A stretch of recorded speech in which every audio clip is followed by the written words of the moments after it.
Which mythical creature is said to dwell in nearly every Ukrainian household? What led to water-related issues in ancient times? To whom did our ancestors offer their finest daughters? And who dared to attempt the imprisonment of God himself? Hello, I'm Nick Lysytsky. This is Encyclopedia of Ukrainian Mythology, a show about incredible characters and extraordinary phenomena. And the heroes of today's episode are Naumovska, Zhretva, the Serpent, and Herod.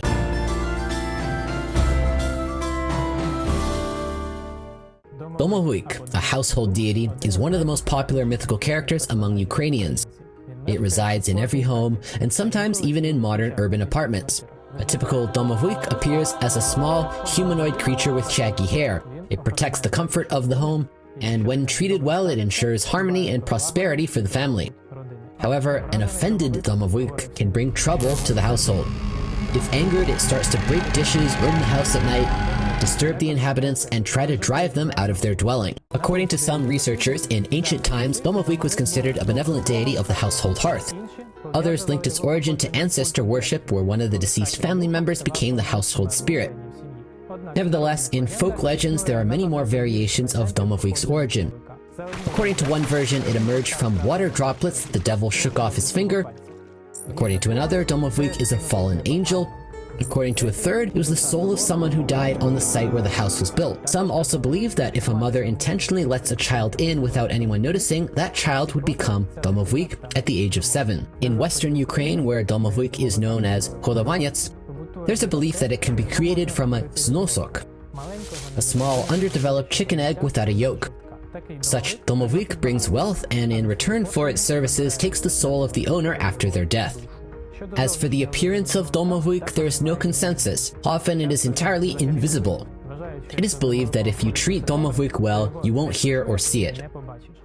Suspicious sounds, rustling, creaking, or dark, eerie shadows are seen as signs that Naumovska is dissatisfied or trying to convey a message. Naumovska is imagined as a sturdy man, resembling the homeowner, or conversely as a little man with pointed ears in red pants. It may wear a pointed hat, have goat legs, and smoke a pipe. It can even appear in the form of an animal: a cat, a black hen, a ram, a calf, a dog, an owl, a mouse, or a snake. In the most recent accounts of Naumovska, recorded in the 20th century, it takes on a modern appearance. A man in a suit, a tie, a white shirt, and chicken feet.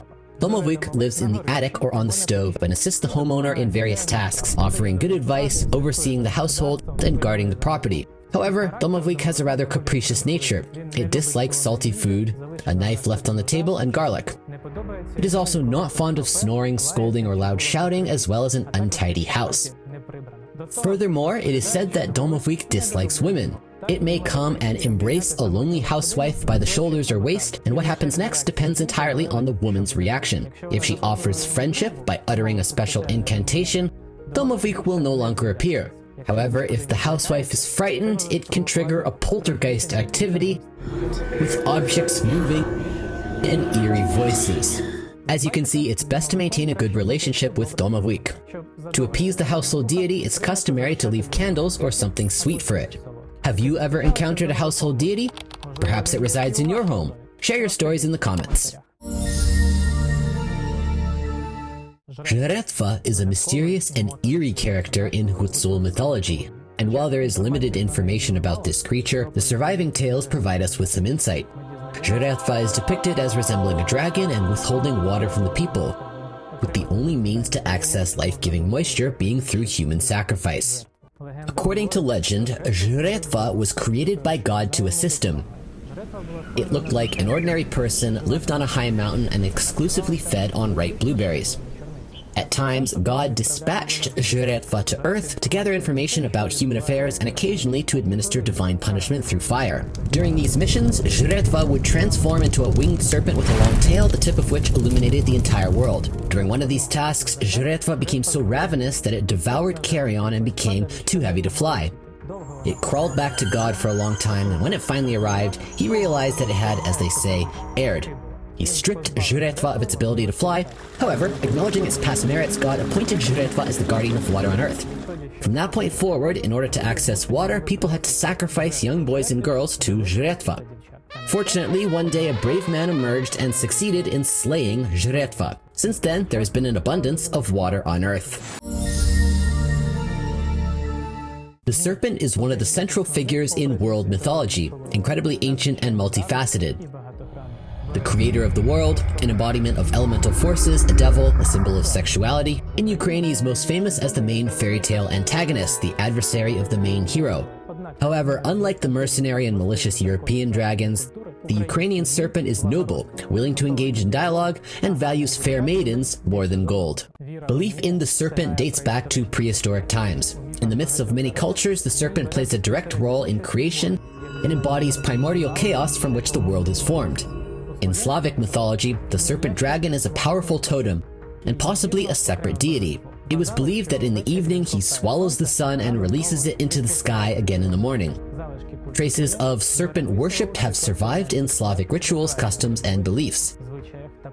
Additionally, the real serpent, the adder, is one of the mandatory elements of Slavic shrines. In later folk beliefs, the fiery serpent or meteoric serpent becomes a mythic lover and trickster. When flying through the air, he appears as a real serpent, burning with fire and emitting sparks. But when he lands on the ground, he transforms into a handsome young man and tries to court women. With the advent of Christianity in Ukraine, the serpent became associated with the devil. However, even though ancient legends about him are almost lost, the true image of the serpent persists in many Ukrainian folktales.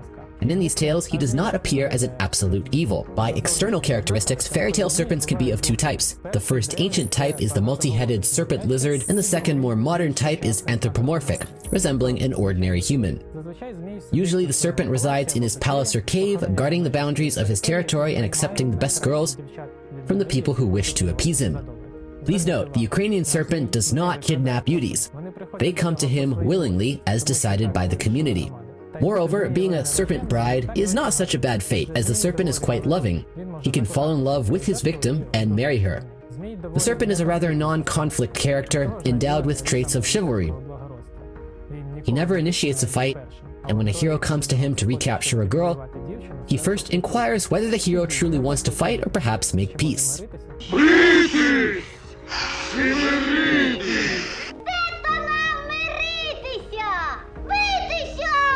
Even during the battle, he often suggests taking a break or having a meal. The serpent can, in general, attempt to avoid violence altogether. He gives the hero various tasks, and if they are completed, the serpent keeps his word and gives the girl to the victor. So as you can see, the Ukrainian serpent is not like the cunning and treacherous dragon found in many myths and contemporary culture. With our serpent, you can not only negotiate, but also enjoy your time together. Herod is the chief demon and ruler of hell in Hutzul mythology. Much like Aridnik, he appears as a character in apocryphal tales. But in contrast to him, he has a negative and somewhat moralistic image. Herod is a demonological figure that emerged under the influence of Christianity. He likely combines folk knowledge about the real historical figure, King Herod the Great of Judea, with imaginings of the devil and hell. Legend has it that Herod wanted to capture and imprison God, so he crafted a cunning mechanism made of chains with an iron chair at its center. All it took was pulling a lever to close the chains, trapping God within. Herod invited God to take a look at the chair and sit in it. However, God knew of his deceit and suggested that Herod himself should sit in the chair to see how well it suited him. He sat down and God commanded the chains to close, trapping Herod in his own invention. Since then, he has been deep in hell, bound to the chair, awaiting the end of the world, as only then will he be able to free himself. From time to time, Herod sends his servants to the earth to gather information, and he inquires, are people angry? Do they respect their parents? Do people snitch on each other? Do siblings quarrel and feud with each other? And when he learns that people are quarreling and at odds, he is delighted because it brings the end of the world closer. But do people paint Easter eggs and celebrate Easter? Herod asks further. And upon receiving an affirmative answer, he weeps bitterly. Because as long as people continue to paint Easter eggs and celebrate Easter, the end of the world will not come. Be sure to enable notifications to stay updated with our latest content, and help us by sharing our project with your friends and acquaintances. Your support in promoting Ukrainian mythology worldwide is greatly appreciated.